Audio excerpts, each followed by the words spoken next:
Setelah itu kira-kira ramai ada yang nuntut, baru ditutup. Kayak gitu loh. Supaya apa? Kita berdarah-darah dulu, kemudian ada pihak lain yang mendapatkan keuntungan. Jadi saya kira yang namanya internet itu bukan satu wilayah bebas ya, tapi adalah satu wilayah yang menguntungkan beberapa gelintir orang. Artinya apa? Kalau kita bayangkan dulu internet itu sebagai apa namanya public sphere, ruang publik yang bebas dominasi, ternyata enggak juga. Kita harus hati-hati dan kita harus cermat. Saya kira itu. Kemudian pertanyaan berikutnya dari Mas Dwi Aji ya, masih ISA, Ideological State Apparatus. Saya kira dari Althusser ya. Yeah. Dari Louis Althusser ya. Dia membedakan, saya kira ini dia terpengaruh pemikirannya Gramsci ya. Tadi sudah saya sampaikan ada war of movement atau war of maneuver dan ada war of position. Nah, kalau perang dengan gerakan, perang dengan kekerasan, dengan movement itu dilakukan oleh RSA, Mas. Repressive state apparatuses, aparatus negara represif. Misalnya siapa? Polisi, tentara, pengadilan, penjara, milisi, pamong praja, dan sebagainya, dan sebagainya. Kalau ISA, Ideological State Apparatuses, aparatus negara ideologis, ini apa? Lewat media, entah itu media era pertama ataupun media era kedua. Nah, seperti itu. Jadi, memang kalau kita ngomong propaganda itu pada level, bukan pada level, pada domainnya ISA, Ideological State Apparatus, aparatus negara ideologis. Nah, siapa yang bermain? Apakah Kominfo, Kementerian Komunikasi dan Informatika? Menurut saya malah kementerian ini nggak berdaya ya mengikuti apa namanya perkembangan masyarakat.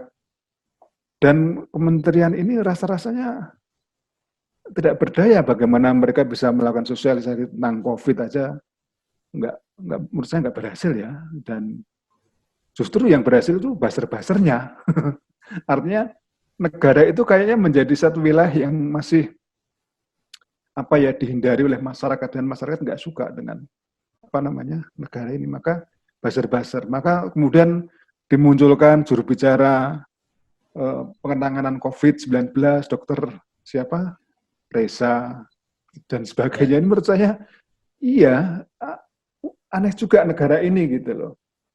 Ketika kita sebenarnya belum bersiap new normal, sudah ngomong new normal dan sebagainya, tapi nyatanya pada sisi yang lain kita belum berhasil meyakinkan masyarakat bagaimana masyarakat mengikuti protokol kesehatan. Dan itu juga masalah komunikasi lagi kalau kita mau jujur mengatakan. Ini tentang masalah difusi inovasi, bagaimana kita mendifusikan, bagaimana kita menyebarkan inovasi-inovasi tentang protokol kesehatan bagaimana macam-macam. Dan itu sebenarnya kan saling berkaitan teori-teori ini, teori-teori komunikasi ini. Dan menurut saya menariknya di situ saya kira ya, Mas. Iya. Lebih kepada budaya dan media. Satu lagi yang masih mengganjal di pikiran saya, ada konsep dari Pierre Bourdieu itu mengenai kekerasan simbol. Apakah kasus si Emon itu ya, itu sebenarnya kan bekerjanya tidak pada kekerasan fisik, tapi sekarangnya ternyata buzzer itu banyak juga yang melalui mekanisme simbolik yang kemudian membuat kekerasan, dan itu saya pikir juga propaganda dan agitasi yang dilakukan ya. Gitu ya Mas. Iya. Iya. Jadi kita kembali ke konsep tentang symbolic violence ya, symbolic violence, kekerasan simbolik. Sebenarnya kan kalau dikembalikan ke arti awal dari Pierre Bourdieu ini kan kekerasan yang disepakati justru oleh korbannya. Atau bisa diartikan lain, kekerasan yang diterima seseorang bukan karena kekerasan fisik, tapi kekerasan menggunakan bahasa misalnya. Nah, ini adalah satu bentuk kekerasan yang mudah terjadi ketika orang menjadi objek atau korban bullying digital gitu loh. Kalau dulu bullying misalnya terjadi pada anak-anak SMA, SD atau SMP itu, jangan lupa juga orang yang sudah kerja pun ada yang suka kena bullying juga loh, itu semua saya kira, semua tingkatan sosial itu terjadi. Tapi ini adalah digital bullying atau cyber bullying kan seperti itu. Seperti saya tadi sore hari saya baca Dr. Tirta ini kan dia mengeluh jadi korban cyberbullying. Gara-gara apa?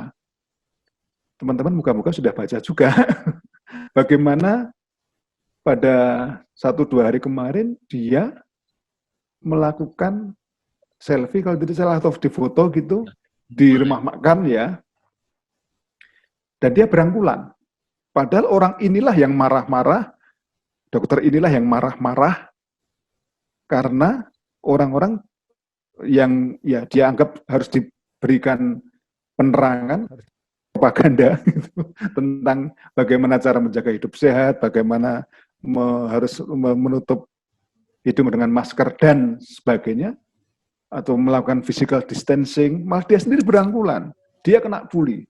Sampai dia ngomong, rasanya pengen bunuh diri. Gitu. Nah, ini saya kira adalah satu bentuk bullying, dan itu saya kira akun-akun ini belum. Tapi dan saya kira sudah terdengar, mohon maaf.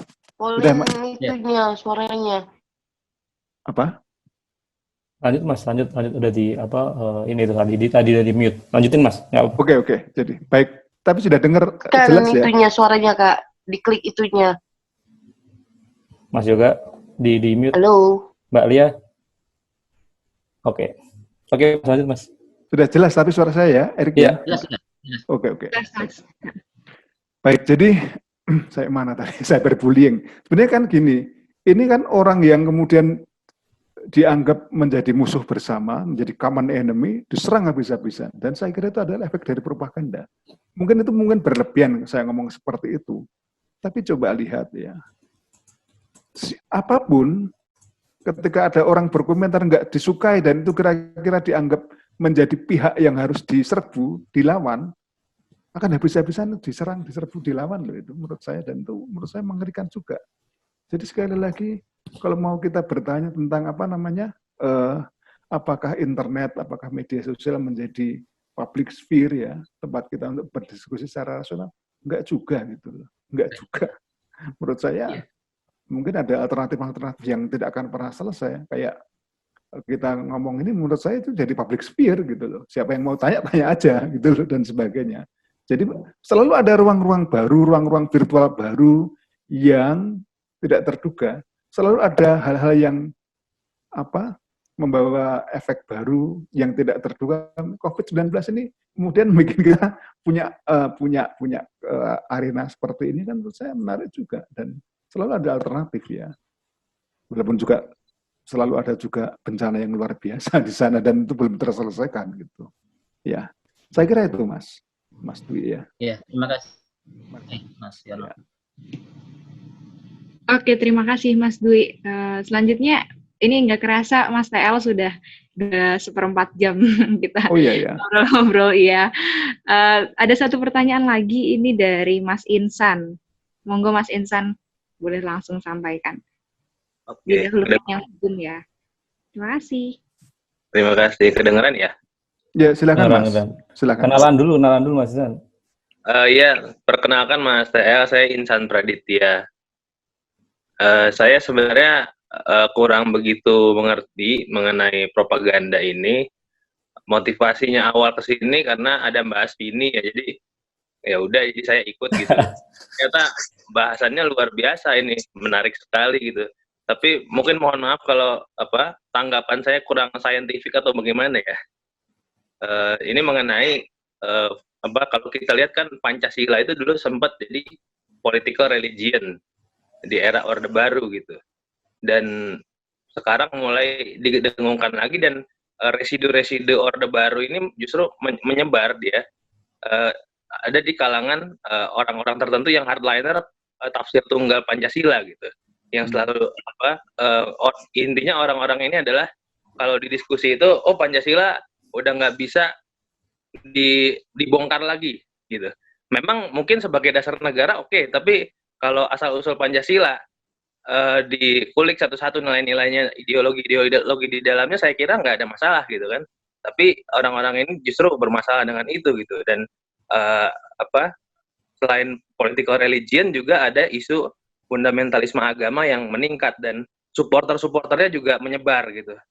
Dan kalau kita melihat ke Karen Armstrong yang History of God itu ya, dia kan bilang kalau sebuah fundamentalisme atau pensucian terhadap teks-teks tertentu itu kan muncul sebagai respons dari semakin duniawinya kehidupan manusia gitu, dan manusia semakin modern, dia akan mencari kepada sebuah pegangan, baik itu tafsir terhadap slogan tertentu atau kitab suci gitu.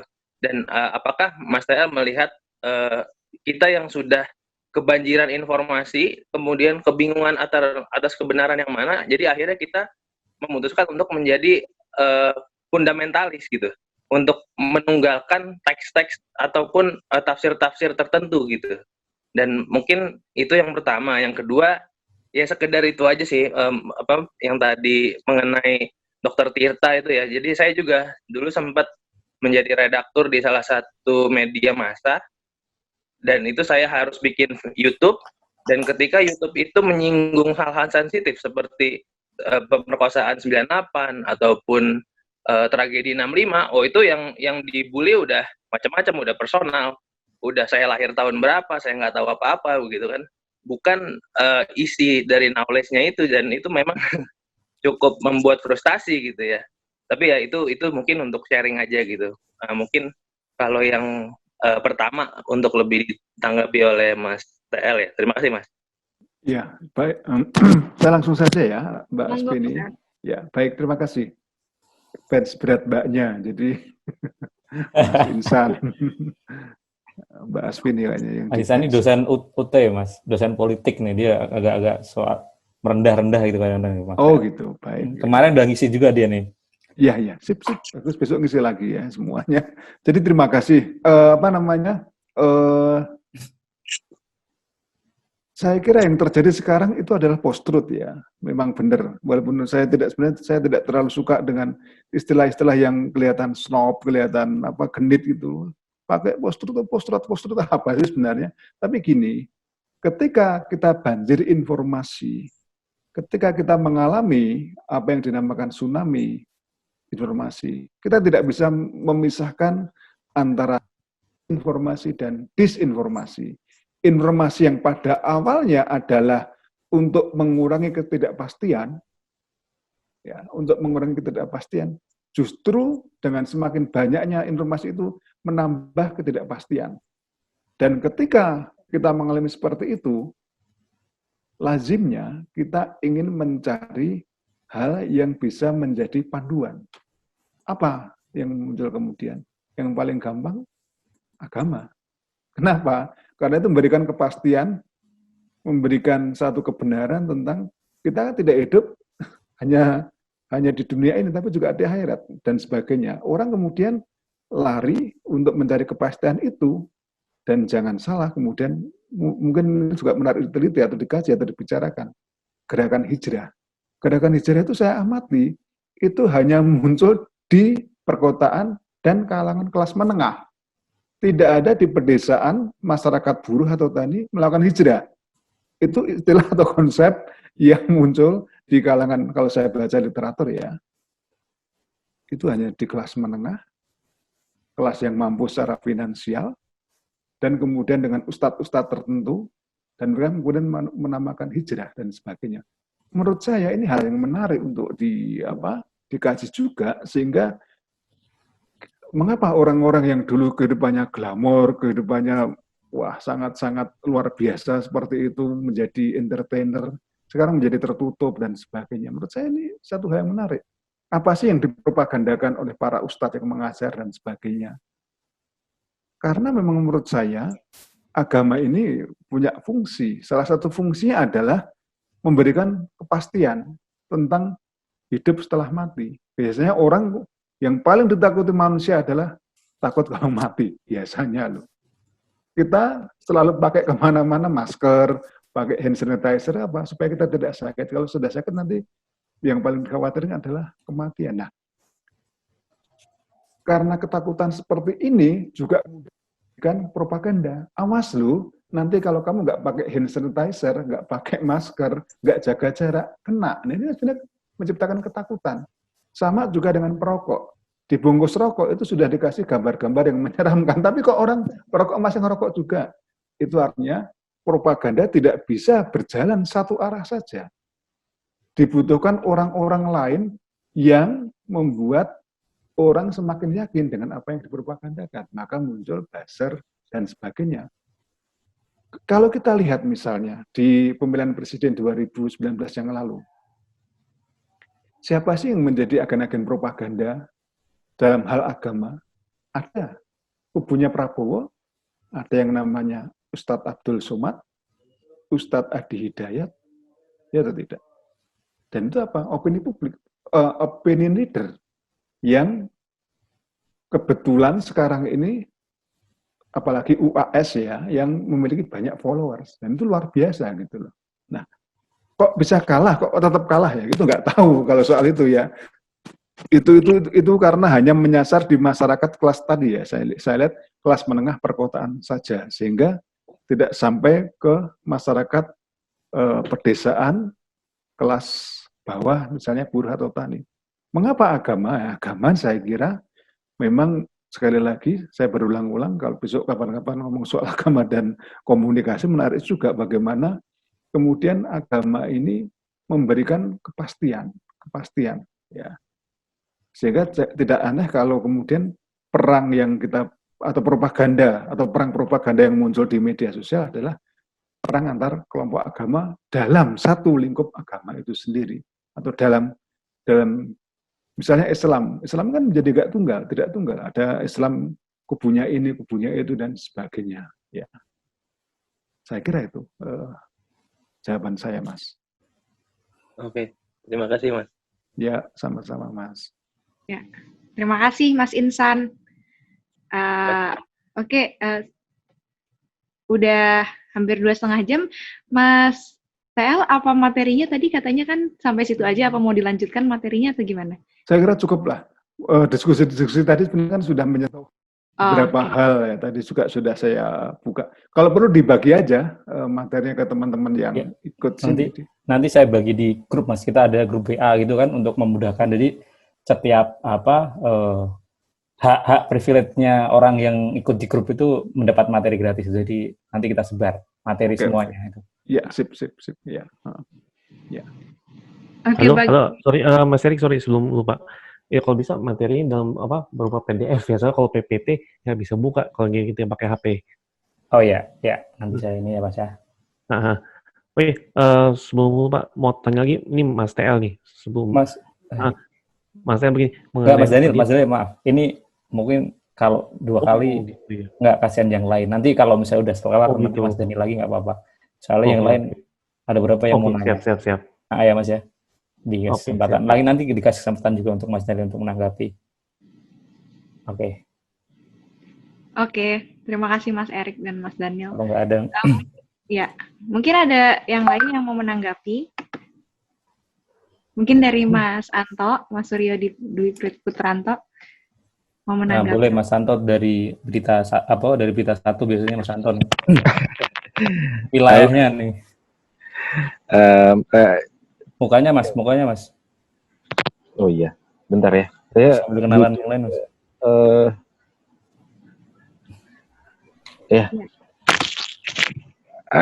Saya rasa pertanyaan saya yang udah saya siapin dari kemarin itu udah kejawab semua sih. Dan Mas TL itu seperti menghanyutkan ya bahasa-bahasa dan wawasannya, dan ya benar saya udah terwakili dengan pemikirannya Mas TL dari soal buzzer hingga soal yang terakhir soal fenomena hijrah itu juga, yang pokoknya hampir semua itu mewakili pemikiran saya dan menjawab kegelisahan saya juga sebenarnya. Jadi saya rasa udah nggak ada lagi sih pertanyaan, dan karena udah menghanyutkan sekali Mas TL nih. Salam kenal dari Jakarta, Mas TL. Iya Mas, makasih Mas. Masih di kantor ya Mas Anto? Iya, masih di kantor. Iya nih Mas Anto, setiap diskusi aku lihat latarnya masih di kantor. Kemarin dia nanya Mas TL, dia nanya di grup sama Mbak Iko, Mas Anto sama Mbak Iko tuh yang kemarin nanya. Mbak Iko mungkin boleh di itu tuh. Sekarang Mbak. Karena kemarin ramai banget di grup antara Mas Anto, Mbak Iko sama Mas siapa tadi kemarin Mas dari Aji ya, nggak salah ya. Mas Iwan tadi udah nanya, Leatis Mas Santo, kemarin pada nanya di grup sih Mas, pada rame gitu kan, tentang mau datang Mas El.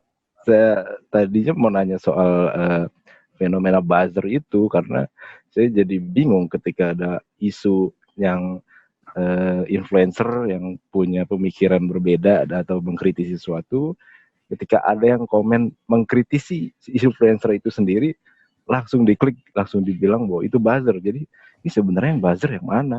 Dan sebenarnya menurut saya sama-sama buzzer. Karena ketika saya klik itu, memang mereka anonim juga akunnya. Tapi tadi udah dijawab juga sama Mas TL. Jadi saya rasa saya udah nggak ada pertanyaan lagi sih. Saya tinggal menikmati aja. Ya, Mas. Gitu Mas Erik, Mas Vin. Makasih loh Mas TL udah mencerahkan pemikiran saya. Iya Mas, sama-sama Mas Santo. Ya, sama-sama. Pertanyaan kemarin apa tentang Mbak Iko nih, Mbak Iko. itu ya? Mbak Iko. Ya dari Mbak Iko. Mungkin biar ngomong nih Mbak Iko nih. Nah. Ya, akhirnya aku lihat wajah Mbak Iko. Salam kenal Mbak Iko. Kemarin titipan saya sampaikan langsung loh ke Mas TL. Nanti kemarin saya buat Mas ini pertanyaan dari ini kan gitu. Nah, monggo ditanyakan langsung kan biar sama-sama kenal. Mbak Iko silakan tuh. Ya. Saya Iko, ibu rumah tangga biasa sih sebenarnya. Mas TL, minggu lalu saya tertarik dengan satu pernyataan bahwa perlu ada kajian lagi mengenai mungkin piramida terbalik itu ada ada sejarahnya yang disesuaikan dengan teknologi yang berkembang pada era itu. Saya ingin menanyakan apakah Mas TL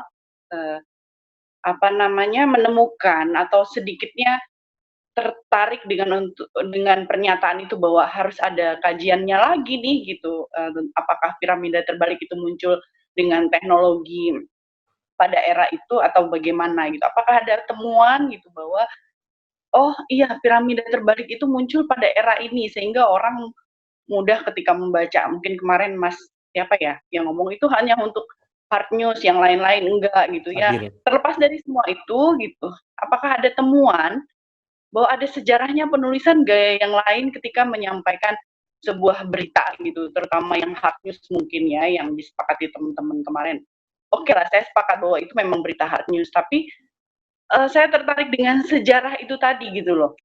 Apa iya gitu ada temuan bahwa sebelumnya ada gaya penulisan yang lain gitu.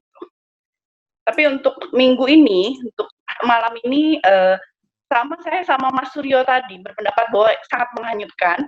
Terus kunci-kunci yang nggak paham tentang propaganda, tentang agitasi itu kebuka gitu. Enak banget. Malam ini saya benar-benar dapat pencerahan. Makin tertarik untuk stay terus di diskusi dengan teman-teman di perspektif untuk menambah wawasan. Dan saya jujur aja ini benar-benar bagi saya Mas TL malam ini luar biasa banget keren. Dari awal sampai akhir saya ngikutin, nggak ada miss-missnya bagi saya tuh. Oh iya ini maksudnya, sampai two step flow. Kemudian ya mungkin tadi bicara tentang bagaimana post-truth gitu ya. Saya sepakat bahwa post-truth itu muncul berbarengan dengan hoax juga gitu ya. Keren banget asli. Saya sepakat semua. Nggak ada yang saya enggak nih gitu. Keren. Baik kok, maaf. Nah, cuma saya butuh jawabannya yang kemarin itu aja ya. Piramida terbalik itu apakah Mas TL menemukan ada sejarah bahwa piramida terbalik itu muncul gitu dengan adanya teknologi di era itu. Ya, gitu. Ya. Langsung saya jawab ya ini ya. Mbak Iko, Erik dan Mbak Asvini ya. Silakan Mas. Kita bisa menyimak di buku Encyclopedia of Journalism ya.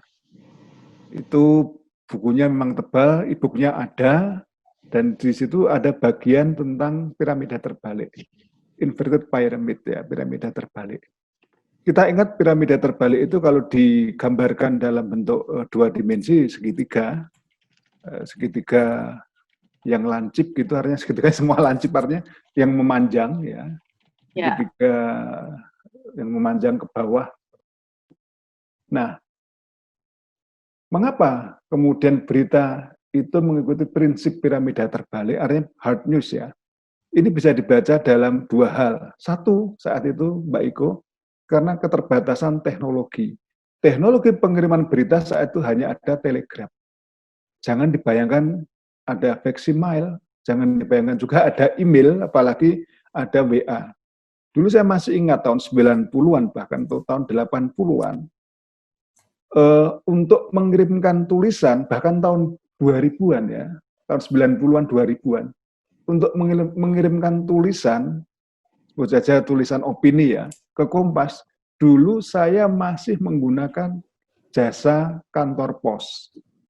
Kalau ingin cepat, sehari sampai, itu menggunakan kilat khusus. Harganya semakin berat, semakin mahal gitu lah, gampang seperti itu. Kalau ingin berlama-lama sampai seminggu, pakai perangko. Nah, kita bisa bayangkan, kalau itu kemudian digunakan untuk misalnya mengirimkan berita. Ada facsimile, ada. Tapi facsimile mahal, itu harus ke wartel misalnya. Dan itu modelnya kayak di print out gitu loh. Nanti yang menerima, moga-moga teman-teman ada yang pernah melihat atau membaca hasil facsimile. Kadang-kadang ada hasil print out-nya itu yang jelek, nggak terbaca. Dan nanti pihak redaktor itu kemudian menulis ulang. Menulis ulang. Ini kan capek. Sekarang teman-teman bayangkan. Dengan adanya email, dan itu muncul, mulai marak, bukan berarti email itu sudah dari dulu ada. Email itu sudah mulai marak tahun 2000-an awal. Email itu muncul tahun 2000-an, ya, tahun 2000-an awal. Dan itu memudahkan orang untuk satu, mengirimkan berita atau tulisan, dan mengirimkan foto. Ya. Bahkan dulu foto yang berwarna itu harus dicetak di kamar gelap. Maka dulu ketika kami membuka program Humas, itu ada mata kuliah judulnya teknik kamar gelap. Jadi teknik kamar gelap itu adalah teknik untuk mencuci dan mencetak foto. Kalau sekarang teman-teman bisa memotret dengan hanya HP. Potret. Kemudian bikin video juga sama. Dulu itu dibayangkan kamera itu harus kamera gede-gede yang dipanggul gitu kan, dilekan gitu, disorot dan sebagainya. Sekarang enggak. Contoh, yang hari ini videonya menyebar kemana-mana. Diduga ada seorang anak SMP yang sedang bermain TikTok dan terkena strom, ya atau tidak? Mungkin sekarang sedang menyebar, saya tidak tahu apakah teman-teman baca semua atau tidak. Ini ada videonya, dan itu live, dan kalau kita lihat, wah mengerikan sekali, dan bahkan ada fotonya dalam kondisi seperti apa fisiknya, seperti itu. Betapa sekarang yang namanya live itu sangat mungkin dilakukan. Kalau dulu, ya mulai era mesin cetak ya, kalau tadi kita ngomong soal kemunculan gerakan reformasi tahun 1517, mesin cetak mulai ramai digunakan seperti itu, untuk mencetak apa? Kitab suci, Alkitab ya saat itu, dan sebagainya. Jadi memang, teknologi cetak itu yang mendahului semuanya gitu. Dan kemudian kalau itu dikirimkan dalam jarak jauh menggunakan telegraf, karena telegrafnya itu yang punya itu sedikit dan harus membayar, dan yang mengantar banyak, maka biasanya wartawan itu kemudian menuliskan bagian-bagian yang penting dulu, kemudian bagian yang dianggap diprioritaskan yang penting-penting dulu, dan kemudian yang sampai yang kurang penting dan sebagainya. Nah itu ada hard news. Coba kalau sekarang kita bandingkan, kalau mohon maaf ya, baca detik.com. Beritanya kan cuma seperti itu. Nggak sampai semenit selesai dibaca. Dan itu unsur 5W1H-nya belum tentu muncul. Tapi karena apa? Karena kita sudah terbiasa ngomong hard news. Atau dugaan saya seperti ini. Ini fakta-fakta sudah sengaja dibagi-bagi menjadi seri berita gitu loh.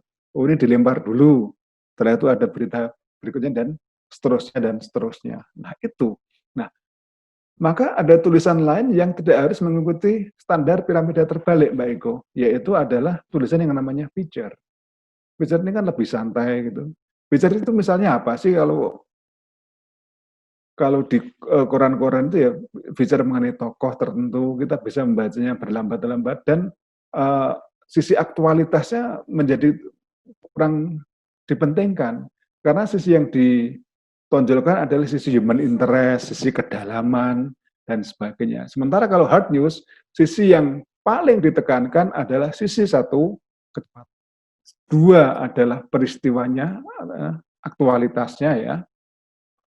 Dan kemudian orang untuk mengikuti segera mungkin berita tadi. Nah, saya kira itu yang terjadi, sehingga itulah antara teknologi yang kemudian sangat menentukan bagaimana kita mengkonsumsi suatu berita, sampai akhirnya kita kemudian terbiasa. Bahkan di era digital sekarang ini pun, berita-berita hard news pun dikemas seperti itu, sangat-sangat ringkas. Bahkan kadang-kadang menurut saya ini tidak layak dianggap berita. Kalau beritanya sudah salah, baru kemudian dilakukan peralat setelah dapat protes berlama-lama dan sebagainya. Saya kira itu Mbak memang. Jadi teknologi itu menentukan bagaimana suatu berita itu dikemas. Itu yang saya tahu Mbak. Terima kasih. Ya, terima kasih Mas TL. Mbak Iko, ada tanggapan? Ya, berarti ini pikiran saya justru kemarin itu jauh ke belakang gitu, karena teman-teman di sini ngomongnya sejarah itu, histori. Saya pikir ini ada hal yang lain. Kalau sampai di Telegram itu yang saya ajarkan ke mahasiswa ya, maksudnya ketika teknik penulisan dan sebagainya. Tapi ketika Mas TL minggu lalu bilang mungkin ada tulisan yang lain sebelum teknologi Telegram ini muncul, apakah piramida terbalik itu memang sudah ada atau belum gitu, atau menemukan gaya penulisan yang lain yang itu yang mengganggu pikiran saya minggu lalu gitu. Jadi kalau misalnya dilihat ya saat ini sama pikiran saya dengan Mas TL bahwa berita yang sekarang mungkin ada di online itu memang kadang-kadang saya merasa ini berita terlalu dangkal gitu, atau ya memang bisa dikatakan 5W+1H-nya juga sudah berantakan gitu ya. Apakah ini juga efek dari teknologi juga gitu ya? Bisa jadi diabaikanlah si piramida terbalik, 5W+1H, semua pakem-pakem yang zamannya saya itu harus digunakan gitu, itu udah nggak ada lagi gitu. Mungkin sama saya ngalamin tuh Mas, zaman dulu kalau nulis cerpen itu ngirimnya pakai pos gitu, harus berhari-hari gitu, kemudian bayarannya juga pakai wesel, tuh ngalamin masa-masa itu. Iya Mbak. Udah seumuran kali ya. Erik udah nggak ngalamin nih, Mbak Asfi ini ya nggak ngalamin juga ya, udah zaman media kontemporer aja Mbak. Ngalamin juga ya. Jadi saya pikir tadinya itu Mas TL menemukan gaya penulisan lain sebelum zaman kerajaan mungkin ya, Telegram itu gitu, sehingga saya pikir saya perlu menginformasikan ini juga bahwa sebelumnya ada tulisan gaya yang lain, tapi karena perkembangan teknologi akhirnya orang menggunakan 5W+1H gitu. Ternyata memang itu ya awalnya ya, karena keterbatasan teknologi tadi ya. Iya betul Mbak. Mas TL, terima kasih jawabannya. Ya baik Mbak, sama-sama Mbak. Ya, terima kasih Mbak Iko pertanyaannya dan Mas TL jawabannya. Ini juga ternyata nggak kerasa juga Mas TL sudah mau 3 jam. Atau mungkin pertanyaan terakhir atau gimana Mas TL, atau nggak apa-apa berjalan terus? Ya, gimana? Silahkan, saya serahkan aja. Oke, Mas Erik mau nanya. Dari tadi Mas Erik udah chat gue gitu. Oh, ngerasain belum. Saya udah mendengarkan dengan seksama tadi Mas El menjelaskan bagus banget. Runtun, saya sukanya itu Mas El jelasin runtun, terstruktur dan sangat terpola. Pertanyaan-pertanyaan saya seperti Mas Santo ya sebenarnya udah dijawab semuanya ya, dan saya kira saya hanya penasaran sih sebenarnya Mas, ini mungkin di luar konteks sedikit terkait misalnya saya lihat di di Twitter Mas TL ya tentang anti paradigma gitu ya. Saya nggak tahu ini benar atau salah ya Mas ya. Saya punya anggapan kayak gini. Jadi saya itu dikenalkan kalau di dalam komunikasi kan 4 paradigma ya, positivistik, kemudian post positivistik gitu ya, kemudian konstruktivis dan kritis gitu ya. Saya nggak tahu kenapa harus dikenalkan 4 ini. Saya juga mempertanyakan kembali ya. Padahal kan kalau bicara minimal, kalau kita bicara misalnya tentang tradisi-tradisi semiotika ya, yang dekat dengan Saussurian itu kan malah sebenarnya itu bukan ranahnya misalnya konstruktivis, lebih ranahnya ilmu-ilmu post-strukturalis ya. Tapi paradigma post-strukturalis, kemudian paradigma strukturalis itu di dalam komunikasi, nggak tahu ya saya kalau di Mas El sering diajarkan atau enggak, kalau di Mercu terus kemudian di beberapa kampus itu saya lihat kok nggak familiar, padahal sedangkan misalnya tradisi semiotika itu setiap tahun anak yang teliti itu dengan gender ya 2 itu banyak peminatnya. Itu apakah ada kaitannya misalnya kepentingan tertentu, misalnya industri pendidikan ini lebih mengarah ke misalnya kita dicetak untuk menjadi positivistik ya, dalam arti kita lebih ke arah misalnya ilmu alam, ilmu kapitalis, dan yang semua serba terkuantifikasi gitu ya Mas ya.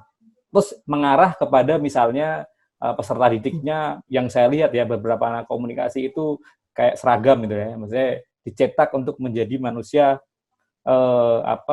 teknis gitu ya. Ya teknis boleh nih, tapi ilmu sosialnya, ranah-ranah sosialnya itu makin sini mungkin makin terkikis. Ini pandangan saya Mas ya. Kalau menurut saya salah, saya dikoreksi. Apakah ini terkait dengan kamus tersebut ataukah terkait dengan industri yang membutuhkan tersebut gitu ya? Karena faktanya gini Mas, saya baca kemarin misalnya ranking PISA Indonesia tentang baca ya, misalnya kan itu sangat rendah ya, sangat rendah. Terus kemudian tentang matematika juga sangat rendah gitu. Tapi kemudian si menteri kita Pak Nadiem itu menawarkan program misalnya magang gitu ya, belajar magang, terus kemudian untuk kayak diarahkan untuk menjadi lulus siap kerja gitu. Ya memang menjadi problem ya ketika nanti mahasiswa itu lulus tapi tidak bisa bekerja gitu ya. Saya nggak tahu apakah ini ada semacam garis besarnya atau ada rangkaiannya. Mungkin saya minta pendapat Mas El. Itu yang pertama. Yang kedua, tadi Mas Dwi Budi Ajiawan juga sempat menyinggung tentang Pierre Bourdieu ya, tentang interaksi simbolik. Saya juga sedikit baca Bourdieu tapi mungkin nggak terlalu dalam ya. Itu juga menarik tentang misalnya bicara tentang relasi kuasa gitu ya. Terus kemudian yang saya tangkap ya Mas ya, tentang propaganda misalnya, yang paling mengerikan itu semua ada dasarnya kalau menurut saya, pandangan saya pribadi, misalnya setiap pemimpin itu kan selalu punya juru bicara atau segala macamnya gitu ya, untuk mempropagandakan kepentingan-kepentingannya gitu ya. Tapi yang paling menjadi catatan saya sejak peristiwa Brexit, post-truth, kemudian pemilu Amerika 2016 gitu ya, yang saya sempat ulas di diskusi pertama juga, itu bagaimana gini Mas, bagaimana propaganda itu membentuk bukan lagi sebagai sebuah stereotip, tapi stigma. Misalnya dalam case, contohnya Donald Trump misalnya. Donald Trump itu kalau kita ikuti dengan secara seksama, kita di Twitter itu kita mungkin akan mempertanyakan ya, maksudnya kenapa Donald Trump itu kok bisa kepilih di dalam tanda kutip negara maju gitu ya, di Amerika. Kalau kita lihat tweet-tweetnya, tapi kalau saya memaknai tweet-tweetnya itu kan memang sengaja didesain gitu ya untuk memang membela satu kaum gitu. Artinya ketika Trump itu berkuasa, kemudian sekarang dihadapkan pada misalnya orang yang tidak menganggap tidak percaya sains ya, lebih percaya di Amerika ya, tidak percaya sains tapi lebih percaya misalnya teori konspirasi gitu ya. Terus kemudian muncul lagi isu supremasi buat putih gitu ya. Kemudian ada muncul rasisme ya gitu. Tapi ketika dihadapkan pada situasi itu, yang saya lihat Trump nggak bisa lepas gitu ya, karena misalnya ideologi supremasi buat putih itu mungkin dekat dengan pemilihnya Trump. Akhirnya Trump ini mau nggak mau akan mengakomodir kepentingan itu gitu. Ketika ditabrakkan dalam situasi misalnya itu protes dan gerakan massa, terus kemudian diadu, terlihat banget bahwa Trump tuh ya di sisi lain ngomong seperti ini, di sisi lain juga dia melindungi pemilih konstituennya yang memang rata-rata white supremacy gitu ya. Ini terjadi juga misalnya dalam konteks Perdana Menteri Inggris ya, di Boris Johnson dan kawan-kawan ketika konteks Brexit itu juga sama. Itu kan isunya kan imigran ya. Imigran itu dikasih stereotip bahwa dikasih stigma, bukan stereotip ya, malah lebih kejam dikasih stigma, itu imigran Turki itu datang ke Inggris itu dia adalah penjara gitu ya, penjara penjara keuangan gitu segala macamnya, istilahnya menjarah pekerjaan orang-orang Inggris, akhirnya orang Inggris terbelakang gitu. Akhirnya ini yang melahirkan misalnya Inggris keluar dari Eropa. Nah, banyak problem-problem kita sebut yang saya mungkin identify itu sebagai pemimpin mungkin ke arah konservatif ya. Itu misalnya di Brazil juga ya Mas ya, konteksnya di Brazil bahkan dia sampai demo gitu ya, demo menentang COVID itu ternyata konspirasi segala macam. Itu presidennya sampai turun gitu. Dan yang saya mengerikan dari propaganda-propaganda gitu, presiden terus kemudian aktor-aktor politiknya itu ketika di hadapan pada publik itu Mas ya, itu dia nggak mau harus melindungi konstituen itu gitu. Karena prinsip tadi ya, demokrasi juga ada kan suara-suara yang minoritas, suara mayoritas atau pemilih loyal gitu ya. Ya itu yang saya tangkap ya dengan propaganda. Bahayanya itu stigma tadi. Mungkin itu juga yang tidak sampai sekarang tidak lepas misalnya dalam konteks orang-orang PKI ya, misalnya orang ex-PKI ya Mas ya. Stigma itu kan ngeri banget. Sampai sekarang itu lepas dari jerat stigma itu kan bentuk propaganda yang tadi kan simbolik dari film segala macamnya kan, kekerasan budaya dan segala macam itu kan membentuk yang tadi, yang saya pikir bukan lagi stereotip ya. Stereotip itu label itu kayaknya masih bisa di ini ya. Misalnya Mas Rian itu, Mas Rian pasti kiri lah gitu kan, labelnya udah kiri. Tapi kan kalau stereotip itu kayaknya udah ekstrim gitu Mas ya, Panera itu, dan itu melekat dan itu tahun-tahunan gitu ya, susah untuk lepas itu. Itu sih Mas poin dari yang saya tangkap dari malam ini dan juga pertanyaan saya yang penasaran itu. Terima kasih Mas TL. Ya, saya langsung jawab ya Mbak Asvini, pertanyaan dari Erik ya. Baik, terima kasih ya. Pertama saya kira tentang paradigma dan yang kedua tentang stigma. Gini, paradigma itu apa sih sebenarnya? Ground of thought, dasar berpikir, cara memandang, cara berpikir, apapun namanya paradigma. Nah, ironisnya kita itu hanya dikenalkan hanya dengan 4 paradigma. Tadi sudah disebutkan positivistik, post-positivistik, ya, kemudian konstruktivis dan kritis. Ya. Saya kira ini terlalu simplifikatif ya, terlalu menyederhanakan persoalan atau kompleksitas satu dalam kehidupan atau realitas empiris, dan kemudian simplifikasi yang lain adalah cara berpikir. Seakan-akan 4 paradigma itu semua sudah selesai. Sekarang kompleksitas misalnya tentang fenomena propaganda, post-truth, hate speech, dan sebagainya, itu masuk yang mana? Positivis, post-positivis, konstruktivis, atau kritis gitu.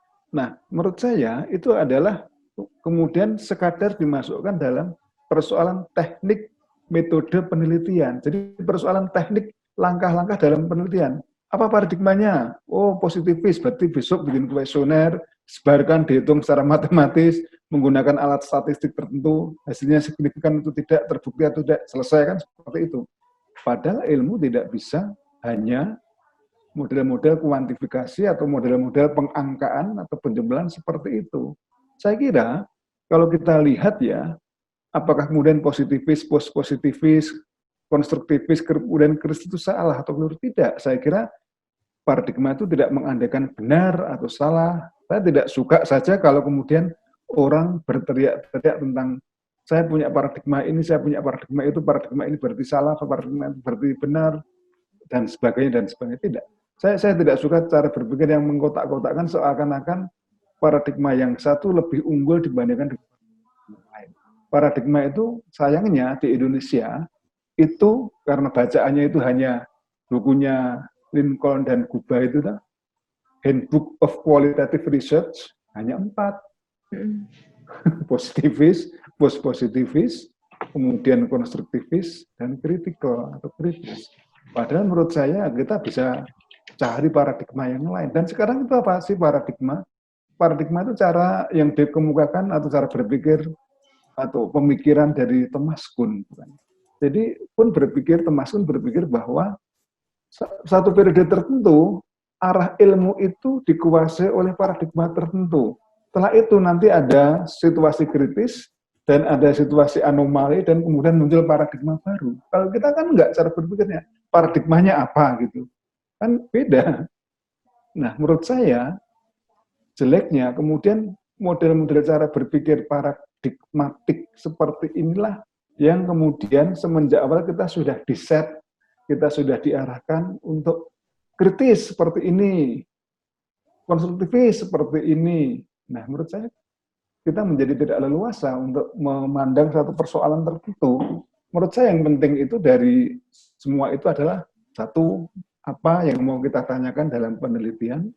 Dua, perspektif atau kerangka teori apa, atau kerangka konseptual apa yang mau kita bangun di sana. Dan kemudian hasilnya atau diskusi apa yang mau kita tunjukkan kepada para pembaca kita. Menurut saya seperti itu. Jadi kita tidak berpikir seakan-akan ada 4 kotak yang tidak bisa didamaikan. Padahal kalau kita baca di berbagai jurnal, propaganda itu jangan salah ya. Ini contoh ya. Propaganda itu kajian kritis atau bukan? Sebab sekarang ada pendekatan dalam kajian propaganda itu kajian marketing, pemasaran. Contohnya ini yang dikemukakan oleh Nicholas Jackson Osaumsky.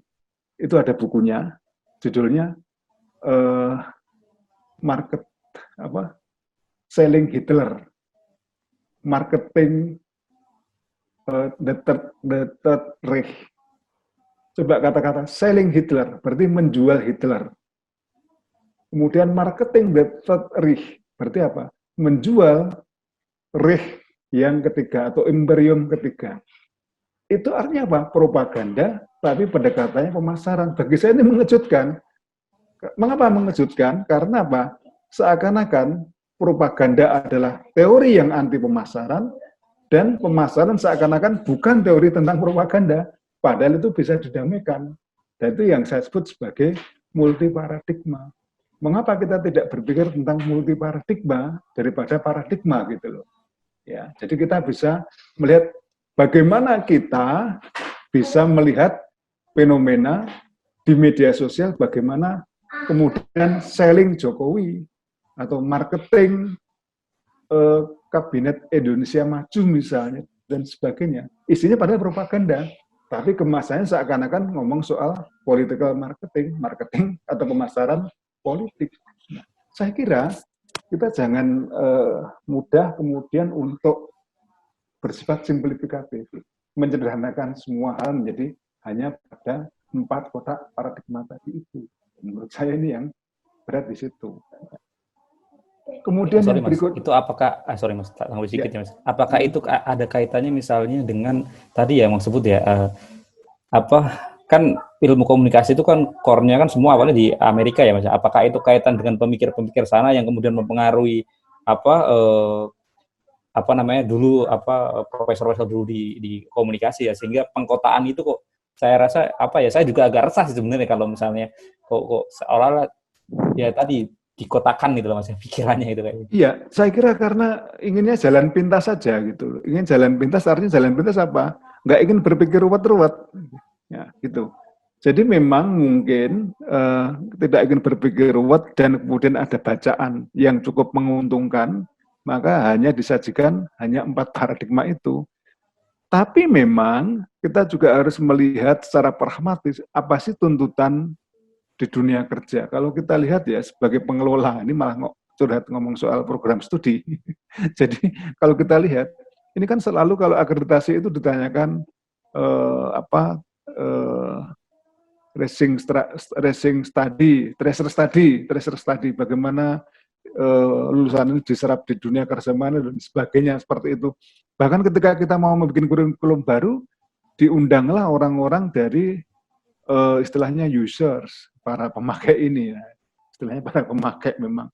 Nah, saya kira hal-hal yang bersifat simplifikatif itu memang mengarahnya ke sana, betul, bahwa kemudian dicari jalan pintas supaya kuliah itu arahnya adalah untuk mencari pekerjaan dan bisa survive, titik, sudah itu aja.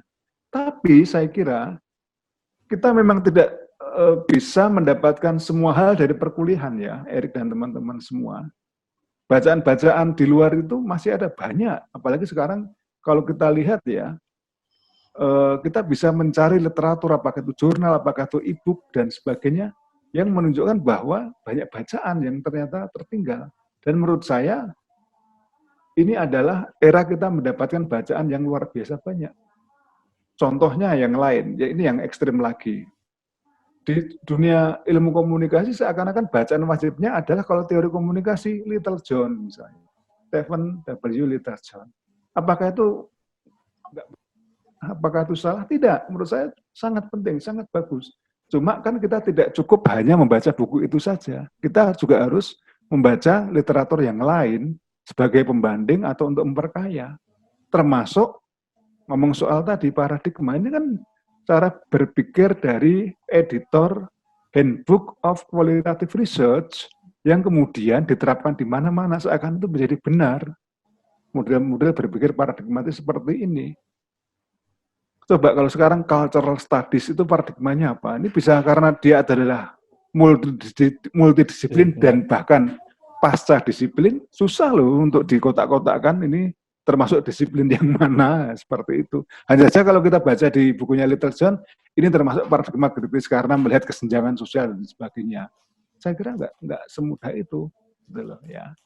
Saya kira itu yang pertama. Yang kedua, stigma.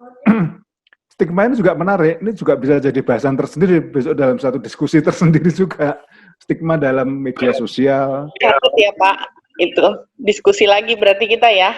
Oh ini semakin, jadi kan saya kan ngasih ide-ide pada teman-teman pengelola ini, Erik misalnya.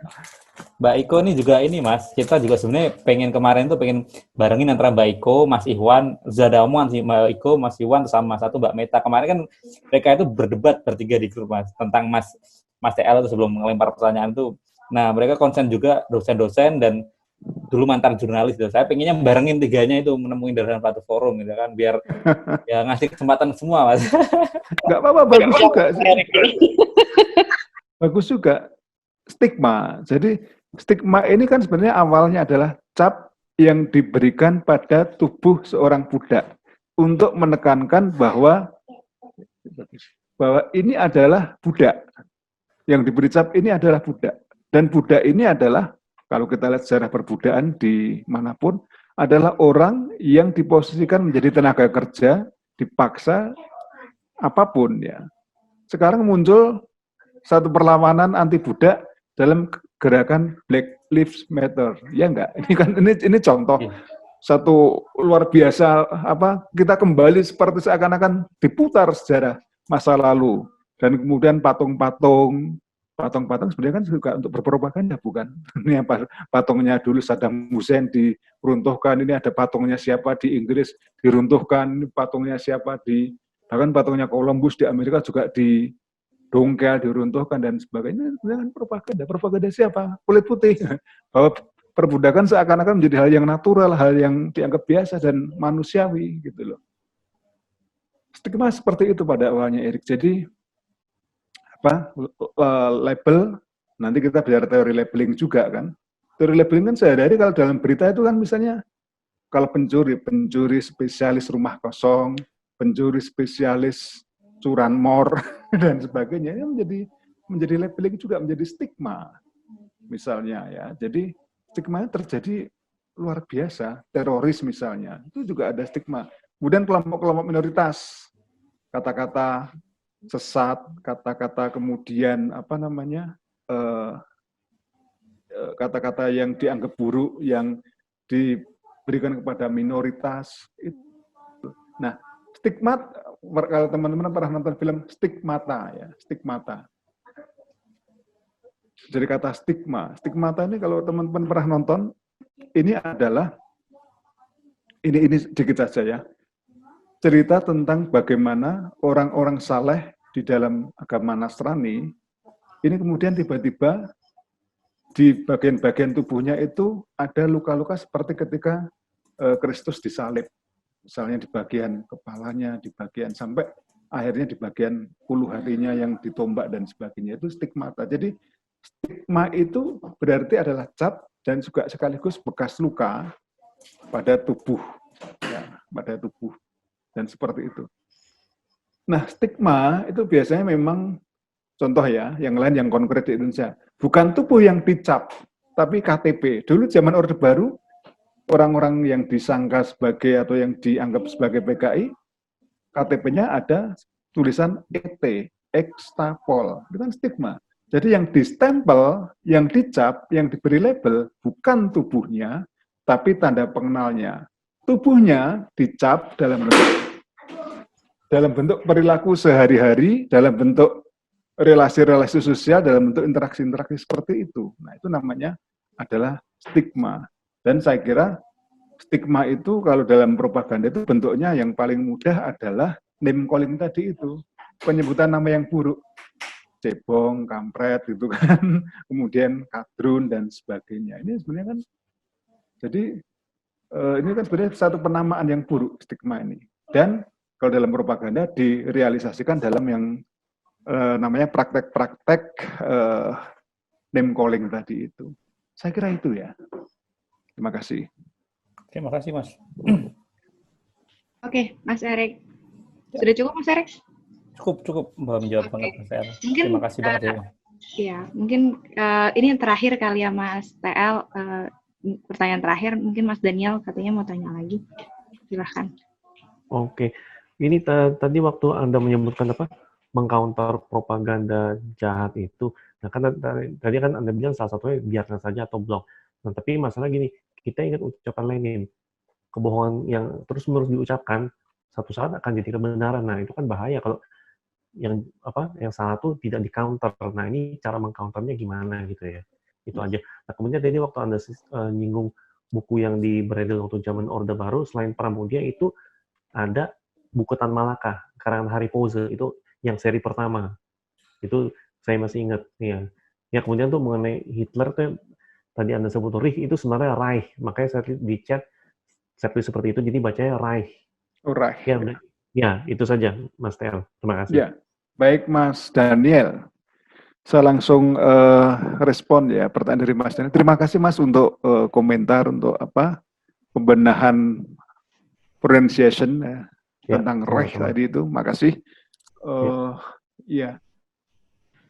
Jadi memang baik. Jadi memblok itu sebenarnya memang tidak menghentikan propaganda atau tidak menunjukkan counter propaganda. Ini hanya interaksi dalam media sosial. Kalau kita memang tidak suka, kalau kita tidak merasa tidak nyaman lagi dengan orang-orang tertentu yang misalnya kita itu tidak suka kalau nama kita di-tag, disebut ya. Tapi kita disebutkan gitu loh. Entah itu oleh orang yang sudah kita kenal atau orang yang tidak kita kenal, seakan-akan kita mendukung gitu loh. Ya, pernah kan kita misalnya mengalami ya, tiba-tiba saja saya beberapa kali mengalami, tiba-tiba saja nama saya di-tag. Satu, saya nggak kenal orang ini, dan dua, saya nggak suka apa yang dia post di situ, yang dia posting di situ, dan itu mengganggu saya.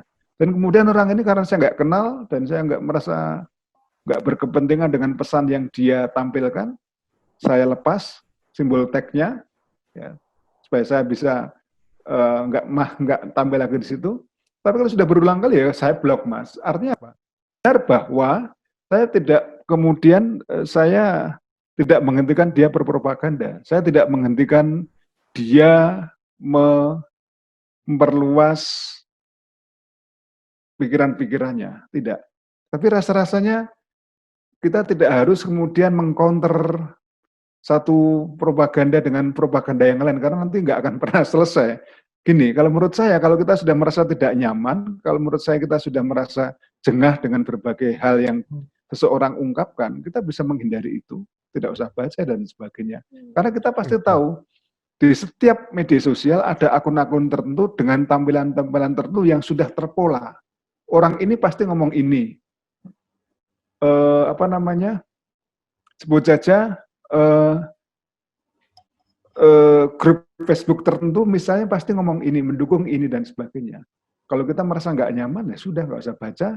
Atau kalau kita sudah merasa nggak nyaman lagi, kita keluar dari grup itu tadi itu. Menurut saya itu cara yang baik. Karena sekarang saya sekali lagi, propaganda tidak harus dipahami dalam satu narasi-narasi yang besar seperti zaman dulu ya, Pancasila, P4, pembangunan dan sebagainya. Tapi propaganda dalam bentuk yang kecil-kecil, mendukung Emon atau enggak, mendukung Novel Baswedan atau enggak, seperti itu loh, lebih personal. Jadi menurut saya propaganda ini lebih bersifat programatis dan insidental aja, Mas. Programatis misalnya apa?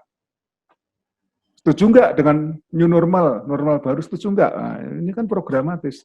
Setuju nggak dengan dibukanya sekolah? Wah, muncul nanti nggak setuju, sekolah dibuka. Setuju nggak?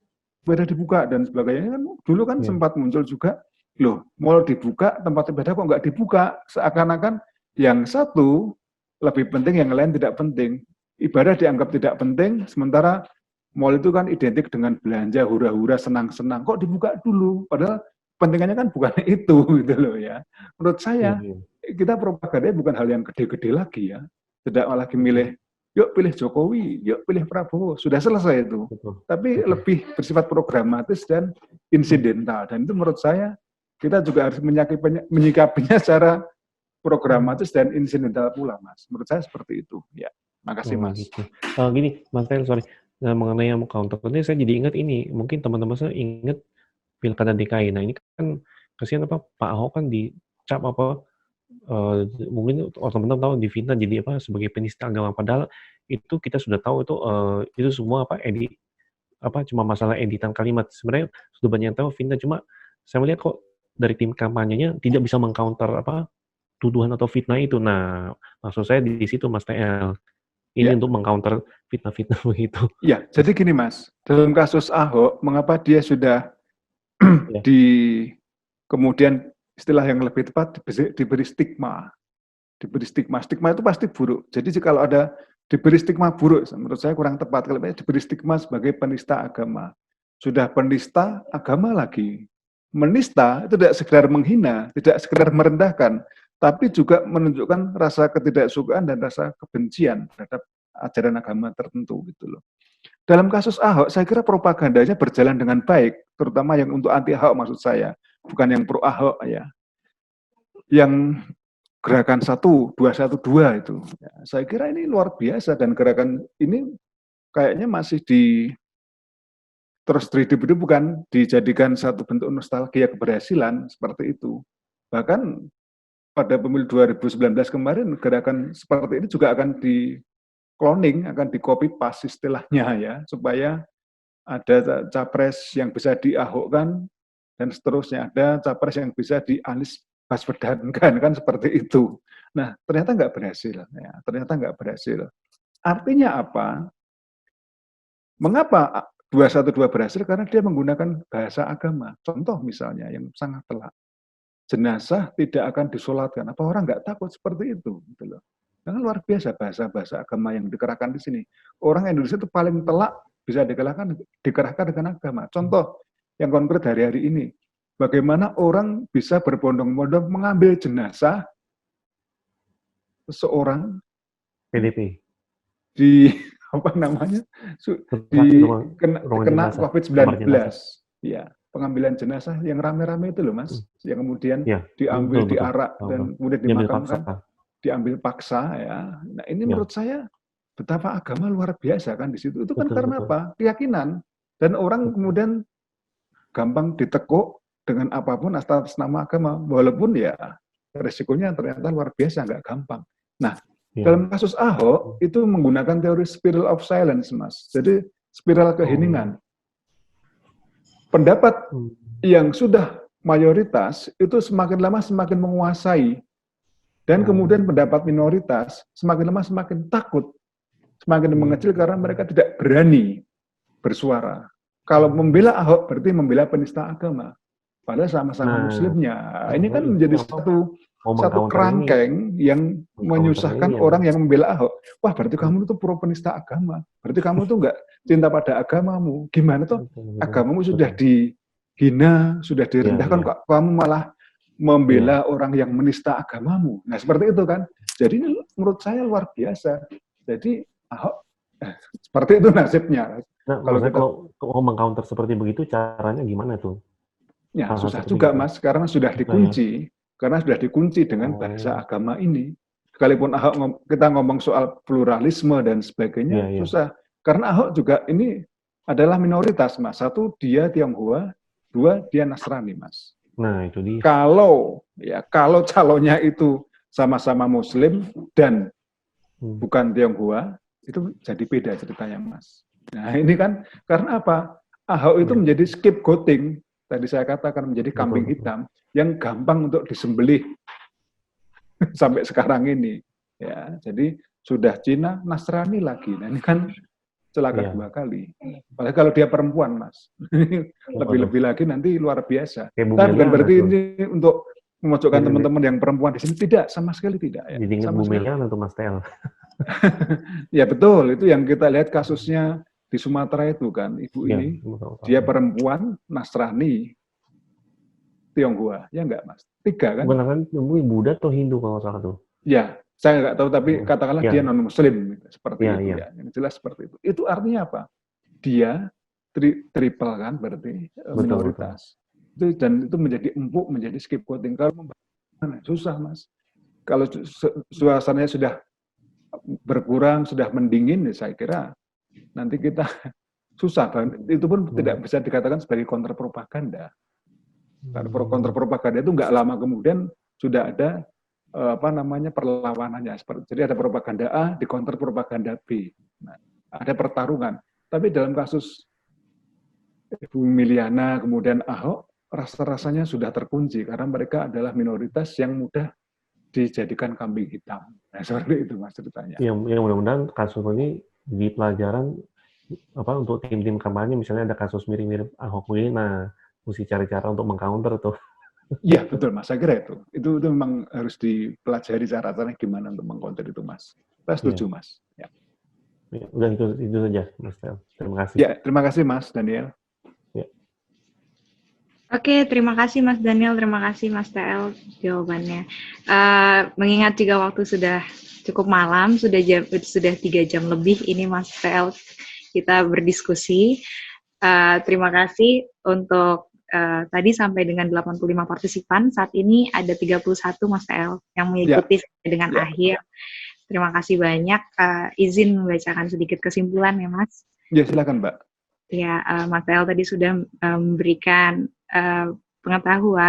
share pengetahuan mengenai definisi dari agitasi propaganda dari berbagai sumber maupun secara etimologis itu sendiri dari propagare.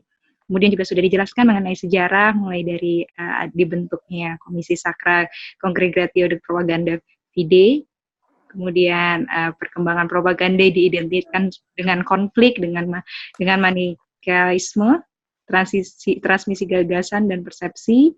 Kemudian Mas Tel juga tadi menjelaskan ada sekitar 7 dan ada tambah 1 tadi underdog ya Mas ya. Underdog teknik propaganda. Kemudian yang terakhir itu tadi ada slide mengenai propaganda dalam berita. Ada era media pertama dan era media kedua yang berdasarkan diskusi tadi, semuanya masing-masing memiliki tantangan-tantangannya sendiri. Namun di era media kedua, kemudian terjadi pergeseran definisi mengenai agitasi propaganda itu sendiri, kemudian ada penambahan-penambahan seperti buzzer, kemudian bentuknya juga menjadi semakin lebih simpel, tidak lagi terhadap hal-hal besar saja. Tantangannya yang dihadapi tentu juga berbeda, namun maka dari itu dibutuhkan literasi media serta kebijaksanaan dalam menggunakan media. Begitu saja kesimpulan yang bisa saya sampaikan. Saya terima kasih sekali sudah diberi kesempatan untuk jadi moderator di diskusi kali ini, Mas Erik. Terima kasih juga. Saya agak gelo karena selama saya kuliah Semarang, kenapa saya nggak ketemu Mas TL? Nah, gitu kan saya bisa sering diskusi sama Mas TL. Kebetulan skripsi saya juga kemarin tentang pers, kan saya bisa diskusi jauh-jauh saya ke Jakarta. Semoga di lain waktu kalau main ke Semarang, saya bisa berkunjung untuk ngobrol atau diskusi dengan Mas TL. Terima kasih juga semua peserta dari Palembang, dari Malang, terus tadi ada dari Semarang juga semuanya. Terima kasih sudah mengikuti. ditunggu diskusi-diskusi selanjutnya yang volume 8. Semoga ini diskusi berjalan terus. Itu aja sih. Terima kasih Mas Erik. Mungkin dikembalikan kepada Mas Erik. Terima kasih. Diskusinya sangat luar biasa Mas TL. Terima kasih. Sangat ya, sama-sama Mbak Asvini. Terima kasih Mbak Asvin sudah mau menjadi moderator ya Mbak Asvini. Kita paksa-paksa untuk jadi moderator supaya memenuhi kaidah gender atau Mas Rian ya. Pokoknya harus imbang. Kesetaraan Saya ngikutin Mas Rian ya udah gitu. Ceritanya gitu Mas El. Jadi biar ada pendampingnya juga gitu kan. Saya pribadi terima kasih ya Mas TL. Ini banyak sekali masukan-masukan hari ini, kemudian banyak ilmu yang saya dapatkan dan kita juga itu ya kita ingin berjelas lagi bahwa di sini kan kita kolektif ya. Jadi ini untuk semuanya juga kita undang ya untuk mengisi juga ya dan ya mohon maaf kita nggak bisa bayar. Oh enggak apa-apa. Enggak ada. Ilmu yang kita ini kan. Jadi kita soalnya simpang siur Mas. Ada yang bilang ini kayaknya lembaga ini siapa. Nah, jadi kita juga mengatakan itu ya. Jadi kita mengundang yang lain juga untuk ngisi ya. Dan ada masukan juga tadi ke depan nanti mungkin setelah berapa sesi nanti mungkin undang Mas TL lagi dengan tema yang berbeda gitu ya. Itu juga saya kira masukan yang bagus ya. Ini saya sampaikan juga Mas TL kalau dan mau ngisi lagi. Dan ini lumayan tadi pesertanya juga saya senang sekali sampai 85 ini ya mungkin yang terbanyak ya dari kawan-kawan dari Semarang juga ada tadi kawan-kawan dari senior Mas Putu dari GMNI, kemudian kawan-kawan dari dari UI juga hadir dan dari Mercu dari yang lainnya dan kawan-kawan yang baru-baru. Mungkin kalau berkenan ya kita kan ada grup WA juga, saya mau info juga untuk memudahkan ya, itu saya buat untuk memudahkan diskusi lainnya dan habis itu kalau misalnya di grup WA nanti materi semua saya share di situ, jadi nanti boleh dibagikan ke teman-temannya karena memang semua materi dari diskusi pertama, diskusi kedua, diskusi ketiga, diskusi sampai 8 itu materi semua saya bagi. Memang niatnya gitu Mas, dari diskusi kita ini ya sampai malam ini sampai 3 jam karena saya kira kemarin ini saya ada dapat masukan harus konsep kayak gini harus dipertahankan Mas, ini bagus tuh. Jadi orang kadang-kadang pengen diskusi itu datang juga pengen ngobrol gitu ya Mas ya, pengen berinteraksi gitu ya. Jadi kita sepakat ya itu untuk saat ini tidak mau kayak misalnya kita ngundang tokoh-tokoh mencitrakan orang gitu tapi tidak ada kebaruan, tidak ada diskusi yang ilmiah gitu ya. Kalau ini kan kita undang Mas El, kita dapat ilmu banyak gitu ya, kayak kelas dan semua orang bisa bertanya. Ini format kayak kita tuh seperti ini. Makanya kemarin saya juga mohon maaf Mas El bisa ini enggak bikin PPT atau bikin apa. Oh iya Mas, Nah, itu kadang-kadang saya nanya enggak kalau enggak keberatan gitu kan, tapi ternyata ya terima kasih Mas El mau. Ini ke depan juga saya mengundang ya, karena di sini ada Mas Anto, Mas Isan udah pernah ngisi, ini Mbak Iko juga saya undang, Mas Rian juga udah pernah ngisi ya. Kawan-kawan yang lain boleh di-share papernya, penelitiannya, kemudian tesisnya, skripsinya, terus kemudian tulisannya atau PPT-nya boleh di-share di ini. Nanti barangkali ya bisa ketemu dengan kawan-kawan yang lain gitu ya, bisa mix gitu ya. Karena kemarin itu Mas Andri dan saya infokan juga Mas Andri dengan Mas Agil itu kan sebenarnya dua-duanya nggak kenal gitu ya, karena saya jembatanin gitu ya, karena dua-duanya suka sejarah gitu kan, kita ngambil topik satu lama, ternyata bisa ketemu, bisa sharing pengalaman, bisa diskusi sebelumnya, toh akhirnya bisa diskusi bareng gitu ya. Nah kawan-kawan yang lain ya karena ini wadah ya saya buka semua ya istilahnya, kalau mau silahkan gitu ya, papernya kalau ke depan saya boleh banget kalau mau ngisi segalanya, karena ini sangat terbuka untuk siapapun ya, berbagai latar belakang gitu kan, nggak harus dosen juga, peneliti segala macamnya, profesional segala macamnya kalau misalnya mau ngisi gitu ya. Tapi ya tadi balik lagi memang kajian-kajiannya ya kita tidak istilahnya tidak membahas-bahas yang memang ke arah ini ya, arahnya memang ya nggak tahu, memang pesertanya juga mengerucut ke arah itu sih, ke arah kritis, ke arah interaksi-interaksi yang lebih ke ekonomi politik media, kemudian ya mungkin ke arah situ ya, bukan ke arah lebih ke boleh dibilang lebih ke arah akademik, tapi yang nilai-nilai keilmuannya dan nilai bacaan itu. Ada juga yang usul misalnya kemarin Mas ditolong dong serial tesis gitu ya, serial tesis menampilkan tesis-tesis yang lain, kita tanggapi bareng, kita uji coba bareng, itu juga saya kasih banget tuh masukannya, atau bedah buku gitu ya.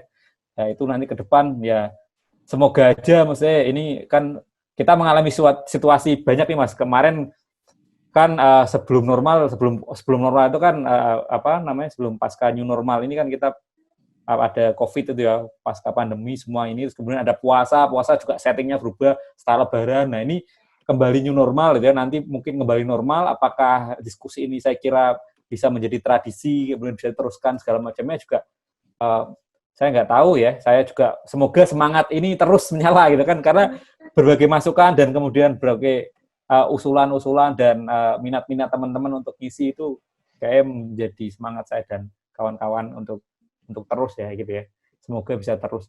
Itu sih dari saya sekali lagi terima kasih untuk Mas TL ya kan, untuk sedianya ngisi, dan kawan-kawan yang sampai bertahan 29 semuanya ini, saya terima kasih banget. Mas Erik, saya baru ingat nih. Gimana Mas? Mas Erik, tadi kan sempat Anda bicara stigma. Nah, mungkin kalau topik berikutnya mengenai stigmatisasi, itu bagus juga tuh. Boleh Mas. Boleh. Nanti saya yang penting kalau moderatornya Mbak Aswin, nah ini pasti jadi diskusi. Ya, boleh Mas. Boleh nanti. Kita ini Mas, kemarin juga saya lempar ke grup ya yang mau jadi moderator juga itu siapapun ya, untuk belajar itu kan, kita memang terbuka semuanya untuk ini. Kebetulan ini Mbak Aswin yang ya memang aktif dari awal ya, kita kasih kesempatan, dan beliau juga banyak membantu ya promosi dan segala macamnya. Harapannya bisa membesar itu. Amin. Terus, amin. Itu sih dari saya ya. Saya lagi-lagi terima kasih, dan terima kasih Mas TL juga kemarin di repost juga saya sama Magister Undip dan sama Undip di IG saya. Waduh, terima kasih juga ini, sampai di repost, saya di send oleh Mas Putu tadi. Wah, kamu sampai Undip nih beritanya. Waduh, jadi tersanjung ya karena Mas TL mungkin ya. Ini jadi pembicaraan di kawan-kawan senior juga di Gemini juga banyak, wah ini Mas TL keren mau gitu ya. Wah ini pas gitu bilangnya, banyak sekali masukan, dan semoga mungkin bisa menambah semangat kita ya. Ini mungkin karena udah malam, saya tutup ya Mas ya diskusi kali ini. Sekali lagi saya terima kasih untuk semuanya. Assalamualaikum warahmatullahi wabarakatuh. Salam sejahtera buat kita semua. Selamat malam, selamat beristirahat. Terima kasih Mas TL, terima kasih semuanya. Terima kasih semuanya. Selamat malam. Selamat malam. Yuk, Sehat selalu buat semuanya. Ya, sampai ketemu lagi semuanya. Yuk. Ya, terima kasih. Boleh kalau Instagram atau Facebook boleh di-share dong.